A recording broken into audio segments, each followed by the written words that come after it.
कि मेरे भाई एक बार अपने राज्य की तरक्की के लिए, अपने बच्चों के पढ़ाई रोजगार के लिए वोट दे दो। गुजरात और कर्नाटक और तमिलनाडु का विकास और देश और पाकिस्तान और चाइना का बात बहुत हो गया। ये बिहार विधानसभा का चुनाव है, बिहार की तरक्की के लिए, बिहार के बच्चों के पढ़ाई रोजगार के लिए वोट दीजिए। तो अमित शाह जी जब आएंगे तो आप लोग को मौका लगे तो सवाल पूछिएगा कि पिछले 15 साल में केंद्र में उनकी सरकार है, कितनी फैक्ट्री बिहार में लगी है।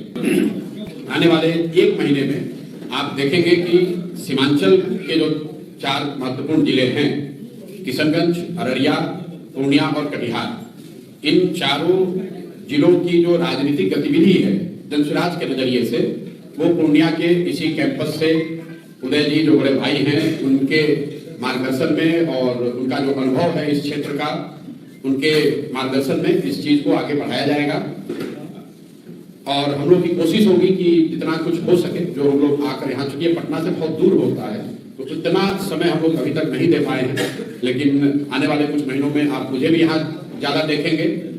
चाहे लड़ाई कितनी भी बड़ी हो, जो बातें हम लोगों ने पिछले 2-2.5 साल में पदयात्रा के दौरान, इस अभियान के दौरान गांव-गांव में जाकर कहा है, उसमें उसकी ईमानदारी और शुद्धता में कहीं कोई कॉम्प्रोमाइज किसी भी स्तर पर नहीं किया जाएगा, ना राजनीतिक स्तर पर, ना वैचारिक स्तर पर। बिहार सुधारने का जो लक्ष्य है हम लोग के लिए, जनसुराज सिर्फ चुनाव लड़ना, एमएलए एमपी बनना वो नहीं लक्ष्य है। बिहार को सुधारने का जो लक्ष्य है वो करने के लिए हम लोग पूरी तरीके से प्रतिबद्ध हैं। उसको करने में चाहे 2 वर्ष लगे या 10 वर्ष लगे। खबर क्या है, पिछले 10-12 वर्षों से हम लोगों ने देखा है कि जिस राज्य में भी चुनाव होता है, मोदी जी और अमित शाह को वही राज्य दिखाई देता है।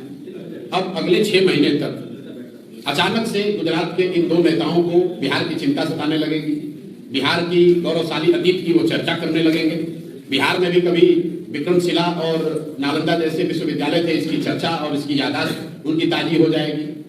बिहार के बच्चों, बिहार की गरीबी कैसे दूर होगी ये पता अभी उनको चलेगा। अगले 6 महीने तक जितनी भी सरकारी योजनाओं का बटन दबाया जाएगा उसका केंद्र भी बिहार बनाया जाएगा। जो योजना पहले से चल रही है, हर 3 महीने पे किसानों को स्वनिधि का पैसा भेजा जाता है, वो बटन दबाने के लिए मोदी जी बिहार में ही आकर दबाएंगे।